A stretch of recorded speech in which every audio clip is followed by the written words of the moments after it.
स्वागत है सभी का। देखिए, इस वीडियो में हम छत्तीसगढ़ से सामान्य ज्ञान देखने वाले हैं। छत्तीसगढ़ के मोस्ट इंपॉर्टेंट जनरल नॉलेज को समझने वाले हैं। आपके एग्जाम में 2 से 3 क्वेश्चन डायरेक्ट इस क्लास से आएगा, तो वीडियो को पूरा देखिएगा, अच्छे से समझिएगा चीज़ों को। देखिए क्या क्या देखने वाले इस क्लास में।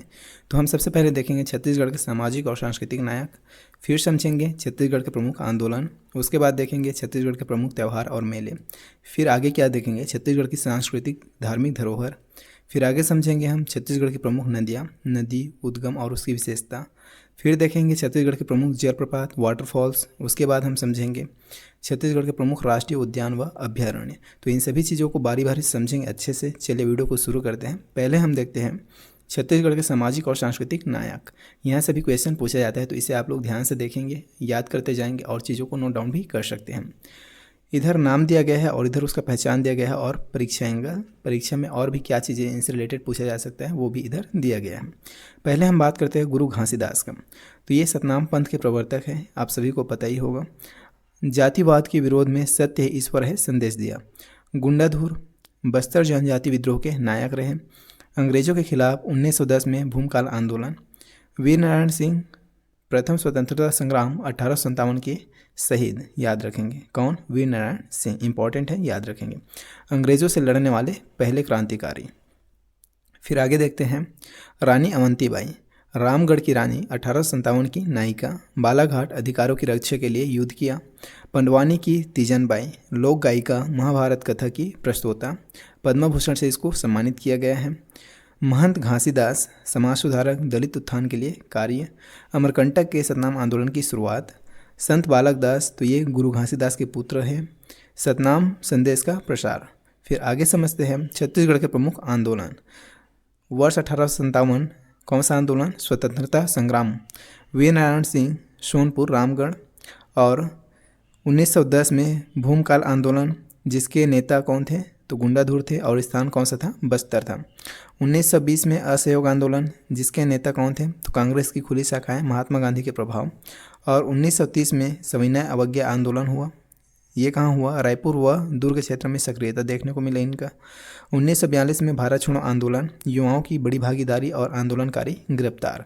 फिर आगे समझते हैं छत्तीसगढ़ के प्रमुख त्यौहार और मेले। बस्तर का दशहरा, जो बहुत ही फेमस है और बेहद इंपॉर्टेंट है, याद रखेंगे इनसे रिलेटेड चीज़ों को। इसका स्थान क्या है? तो जगदलपुर है। महत्व क्या है? देवी दंतेश्वरी को समर्पित, 75 दिन तक चलता है। बस्तर का दशहरा कितने दिनों तक चलता है? तो याद रखेंगे 75 दिन तक चलता है। हरेली की अगर हम बात करें तो इसको संपूर्ण राज्य मनाते हैं। कृषि यंत्रों की पूजा होती है, खेती का पहला पर्व होता है। फिर आगे देखते हैं तीजापोरा, महिलाओं का त्यौहार होता है, पति की दीर्घायु हेतु और छत्तीसगढ़ी लोकगीत गाया जाता है। गोवर्धन पूजा, गौरा गौरी, ग्रामीण क्षेत्र में मनाया जाता है। गौरा गौरी विवाह और लोक सांस्कृतिक पर्व है। राजिम कुंभ, राजिम त्रिवेणी संगम है। छत्तीसगढ़ का प्रयाग, धार्मिक और सांस्कृतिक संगम। मड़ई मेला, बस्तर, कांकेर, नारायणपुर, जनजाति संस्कृति का प्रदर्शन। फिर आगे समझते हैं छत्तीसगढ़ की सांस्कृतिक धार्मिक धरोहर। बमलेश्वरी मंदिर डोंगरगढ़ में है। पहाड़ी पर स्थित प्रसिद्ध शक्तिपीठ है। शिवरी नारायण त्रिवेणी संगम रामायणकालीन स्थल है, याद रखेंगे। राजिम कुंभ मेला जहाँ लगता है, पंचकोशी यात्रा स्थल, इसको भी याद रखेंगे। खल्लारी माता मंदिर महासमुंद जिला, धार्मिक महत्व रखता है ये भी। महामाया मंदिर रतनपुर, शक्तिपीठों में शामिल है ये भी। और ये कहाँ है? तो बिलासपुर क्षेत्र में है, बिलासपुर में है, याद रखेंगे। फिर आगे देखते हैं छत्तीसगढ़ की प्रमुख नदियाँ, नदी उद्गम और विशेषता।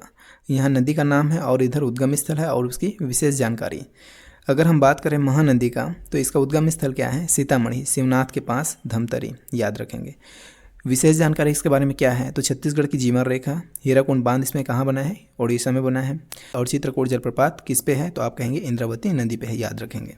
हसदेव नदी सोनहत कोरिया महानदी की सहायक नदी है और हसदेव बांगो जलाशय इसी के ऊपर बना हुआ है। फिर आगे समझते हैं अरपा नदी, पेंड्रा रोड बिलासपुर इसका उद्गम स्थल है। बिलासपुर शहर की प्रमुख नदी है। मनिहारी नदी महासमुंद क्षेत्र इसका उद्गम स्थल है, महानदी की सहायक और सिंचाई हेतु महत्वपूर्ण। तान नदी जसपुर क्षेत्र इसका उद्गम स्थल है, महानदी की सहायक नदी है और सिंचाई में उपयोगी। कुल्हारी नदी कांकेर क्षेत्र इसका उद्गम स्थल है और वन्य क्षेत्रों में ये बहती है। चलिए फिर आगे समझते हैं छत्तीसगढ़ के प्रमुख जलप्रपात वाटरफॉल्स। यहाँ जलप्रपात का नाम दिया गया है और इधर स्थान है और यहाँ नदी, किस नदी पर यह जलप्रपात स्थित है। अगर हम बात करें चित्रकूट जलप्रपात का, तो ये कहाँ है? जगदलपुर में, जो बस्तर में है। इंद्रावती नदी पर यह स्थित है, जिसे भारत का न्यागरा कहा जाता है। तीरथगढ़ जलप्रपात कांगेर घाटी राष्ट्रीय उद्यान पे है, और ये नदी कौन सा है, तो कांगेर नदी। मांझी गुमड़ा जलप्रपात जसपुर जिला में है और जंगलों में स्थित ये पर्यटक स्थल है।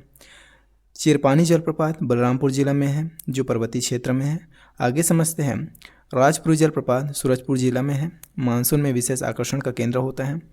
अलकुरी झरना सूरजपुर जिला में है, याद रखेंगे, शांतिप्रिय प्राकृतिक स्थल है।